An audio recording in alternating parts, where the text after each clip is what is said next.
thought I'd show you how things are progressing. So I have the OSB board down, and I'm currently making the baseboards.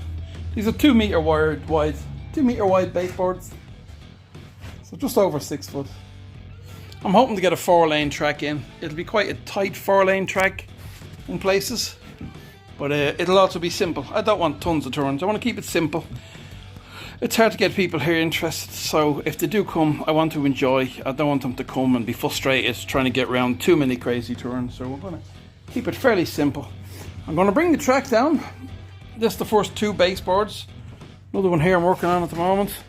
I'm going to bring the track down, and then they're going to have a bit of an L shape here. Just bring it just an extra couple of feet here, because what I'd like to do is I'd like to have the track coming down and then a little bit of a turn in here, just to give it a little bit of a interest on this corner.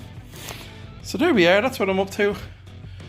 And just had this here on the wall, just for my reminders of the radius of the different turns. I have a couple of radius 2 turns coming. I'm going to get some 3s and 4s. I reckon on this end I'm going to put a 4. Radius 4 will fit in here. So I'm going to have my straight eye planning, my 4 lanes coming down here. I'll have a radius 4 turn here, which will come right around, and I'll have a radius 2 or radius 3 on the inside of that radius 4, and just enough room for some borders as well to get some tail out slides on that.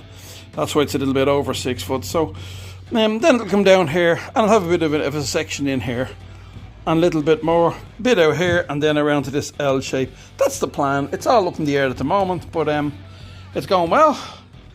I'm glad to get the floor down. And I have an interesting floor covering, which I will show you when I get it. An interesting floor covering on the way, hopefully, if it all works out. Okay guys, just a quick one, just to show you what I'm up to, how it's all going. And I still have one unboxing to do. I have a couple, but I promised the people who voted that the BRM won that vote I had, so I promised I'd show a Carrera. So I have a Carrera that I haven't unboxed. I have it quite a while, and that'll most likely be my next post, unless I stick a couple of shorts in before that. Okay, thanks for watching everybody. I appreciate any likes or subscriptions or any comments, and yeah, things are coming along slowly but happily.